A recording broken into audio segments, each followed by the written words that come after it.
Expert media, সত্যের সন্ধানে অবিরত সবসময়। আসসালামু আলাইকুম রহমতুল্লাহি ওয়া বারাকাতুহু। আজকের টপিক হচ্ছে ইমাম মাহদীর আগমন। সহিহ হাদিসের বিবরণ থেকে জানা যায় যে আখিরি জামানায় ইমাম মাহদীর আত্মপ্রকাশ কিয়ামতের সর্বপ্রথম ও সর্ববড় আলামত। তিনি আগমন করে এই উম্মতের নেতৃত্বের দায়িত্বর ভার গ্রহণ করবেন, ইসলাম সংস্কার করবেন এবং ইসলামী শরীয়তের মাধ্যমে বিচার কার্য করবেন। পৃথিবী হতে জুলুম নির্যাতন দূর করে ন্যায় ইনসাফ দ্বারা তা ভরে দিবেন। উম্মতে মুহাম্মাদি তার আমলে বিরাট কল্যাণের ভিতর থাকবে। ইমাম ইবনে কাসির রহমতুল্লাহ বলেন, তখন ফল ফলাদিতে এত পরিমাণ প্রচুর বরকত হবে, মানুষ সম্পদ বৃদ্ধি পাবে, ইসলাম বিজয়ী হবে, ইসলামের শত্রুরা পরাজয় বরণ করবে এবং সকল প্রকার কল্যাণ বিরাজ করবে। ইমাম মাহদীর পরিচয়, তার নাম হবে আমাদের নবী হযরত মুহাম্মদ সাল্লাল্লাহু আলাইহি ওয়াসাল্লামের মতোই, তার পিতার নাম হবে আমাদের নবীর পিতার নামের মতোই। তিনি হবেন হাসান বিন আলী রাদিয়াল্লাহু তাআলা এর বংশধর থেকে। ইবনে কাসির রহমতুল্লাহ বলেন, তিনি হলেন মুহাম্মদ বিন আবদুল্লাহ আল ফাতিমি আল হাসামি। তার আগমনের স্থান, তিনি পূর্বের কোনো একটি অঞ্চল থেকে প্রকাশিত হবেন, তবে পূর্ব দিক বলতে মদিনা মুনাওয়ারা হতে পূর্ব দিক বোঝানো হয়েছে। মহানবী বলেন, তোমাদের গুপ্তধন মক্কার নিকট 3 জন লোক ঝগড়া করবে, কিন্তু কেউ তা দখল করতে পারবে না। অতঃপর পূর্বের দিক হতে কালো পতাকাধারী একদল সৈনিক আসবে, তারা ব্যাপক হত্যাকাণ্ড চালাবে। হাদিসে বর্ণনাকারী বলেন, এরপর নবী হযরত মুহাম্মদ সাল্লাল্লাহু আলাইহি ওয়াসাল্লাম কিছু বিষয়ে কথা বলেন যা আমি স্মরণ রাখতে পারিনি।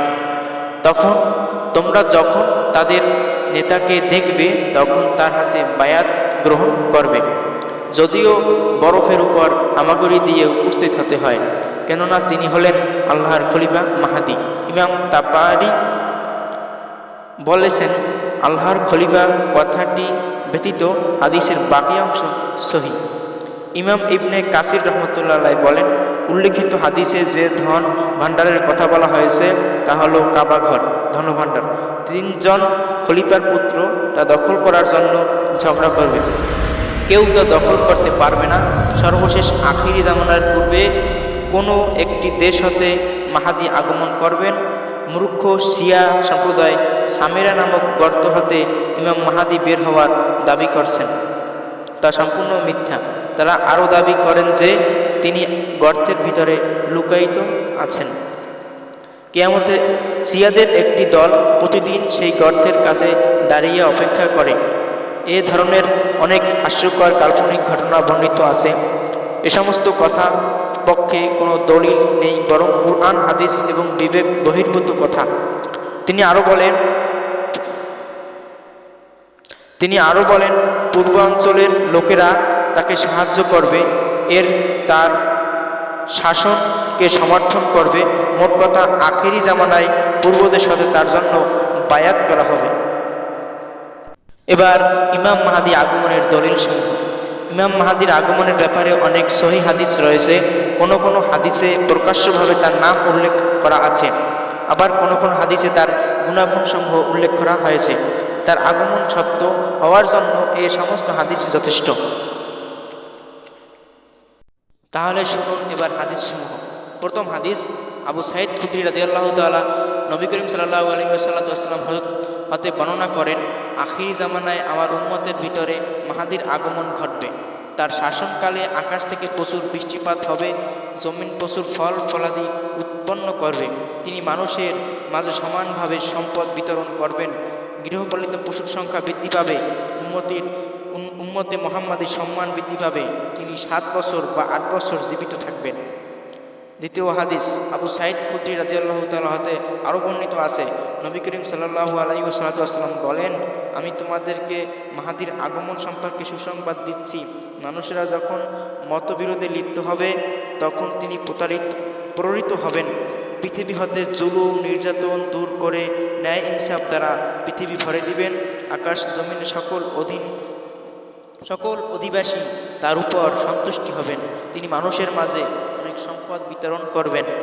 মহানবী সাল্লাল্লাহু আলাইহি ওয়াসাল্লাম বলেন, মাহাদি আসবে আমার বংশধর হতে, আর কপাল হবে উজ্জ্বল, তার কপাল হবে উজ্জ্বল এবং তার নাক হবে উঁচু। পৃথিবী হতে জুলুম নির্যাতন দূর করে ন্যায় ইনসাফ দ্বারা ভরপুর করে দিবেন।